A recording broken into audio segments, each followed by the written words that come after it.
Is the sign in your restaurant a direct jab at Obama? No, I would never do anything to disrespect my president. A decade-old video of Representative Lauren Boebert referring to then-President Barack Obama as my president, and saying that I would never do anything to disrespect him, has resurfaced and gone viral on social media for, I think, obvious reasons.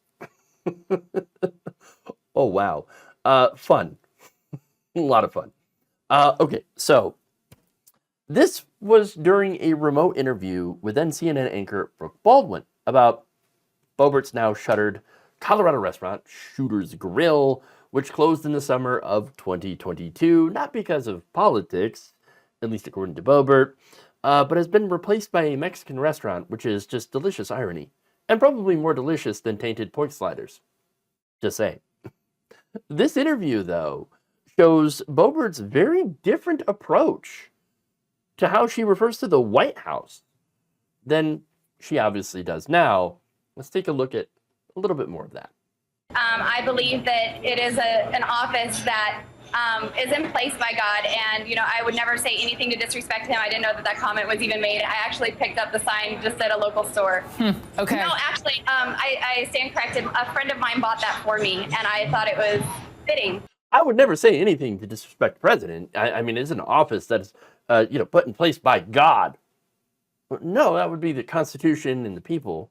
But nonetheless, that is 27-year-old Lauren Boebert, basically, I mean, acting way different than 37-year-old Lauren Boebert. It's amazing what 10 years in nonsense conspiracy theories can do to a person.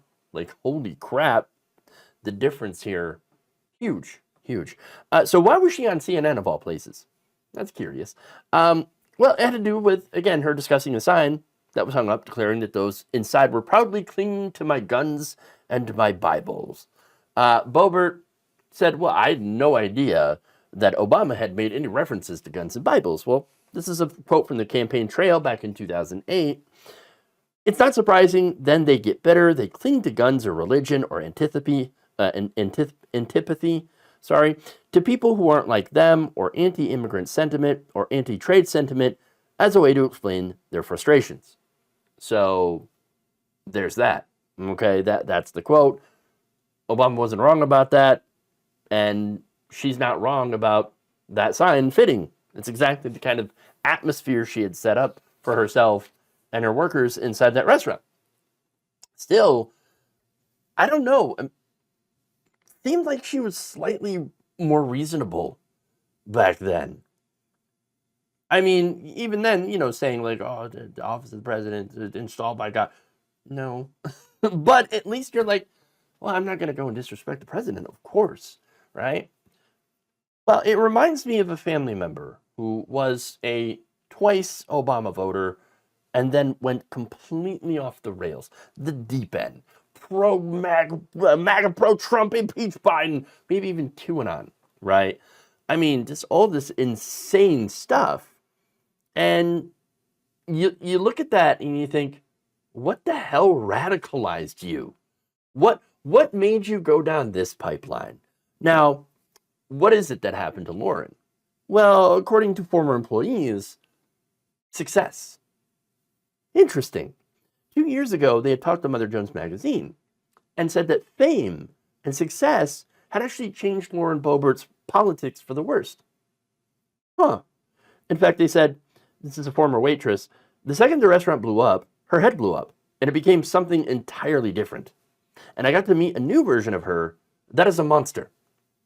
Well, are you sure that's the new version of her or what she was all along? I mean, under the mask, you know what I'm saying? Because apparently that success and fame got to her head and actually maybe exposed the world to what she really was the whole time. I don't know. They also said that Boebert began to intertwine her personal politics with the restaurant after Trump had become president in 2016. And one employee claimed that she aimed a loaded gun at him when he said he would have voted for Obama to remain president for a third term if he could have. She would tell it like a joke. She thought it was hilarious. Yes, there's nothing funnier than having a loaded gun pointed at you. Really puts a person in stitches. But there you go. I mean, fame and success, apparently really good at exposing people for being absolute monsters. And it helps bring it out of them, I guess. Feels like that's a tale as old as time. And it does also show you how much of a negative impact Donald Trump coming on the scene as a Republican has had on so many people across the country.